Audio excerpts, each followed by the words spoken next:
好来继续来看，民进党的立委沈碧荣总带某囝听完音乐会，看查囝在散步时阵，有一个新婚的男子用手机的手电的强光甲照甲录影，而且一直甲逼问着问题。沈碧荣今仔日讲代志的头尾，伊讲政治人物拄着民众质疑，这真正常，但是无应该牵连着家属。伊讲伊已经报警处理。 穿台湾帽仔衫，用正手阻挡头前这个举手电的查甫人挖近。民进党立委沈碧荣讲，昨带某囝去国家音乐厅表演结束后，带查某囝去散步时，有一个查甫人向为边仔行过来，本来是敢若伫拍招呼尔，抑过挖近沈碧荣的时，话是愈讲愈激动，后来直接手机摕起来，佮用手电的强光照沈碧荣甲因查某囝。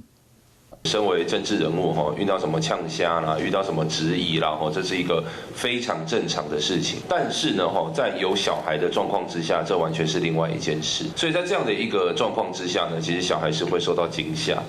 只是这个查甫人唔来用强光照因爸仔囝，佮那录影质问讲你是安怎要做网军？你是安怎讲中国全世界你追捕你？你敢唔知家己做啥物歹代志？沈碧荣问这个查甫人讲，这消息对倒位来？对方却是应袂出来，甚至最后呛下讲，甘愿相信共产党，嘛袂相信沈碧荣。 这种集体洗脑的现象，以及波及家人的现象，这不应该是台湾发生的事情。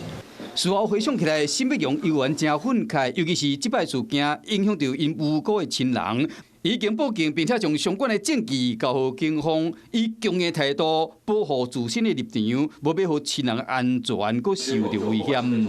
Hello， 我是雷亚，想要抢了先掌握最及时的新闻资讯吗？赶快订阅、按赞、开启小铃铛，锁定华视新闻 YouTube 频道。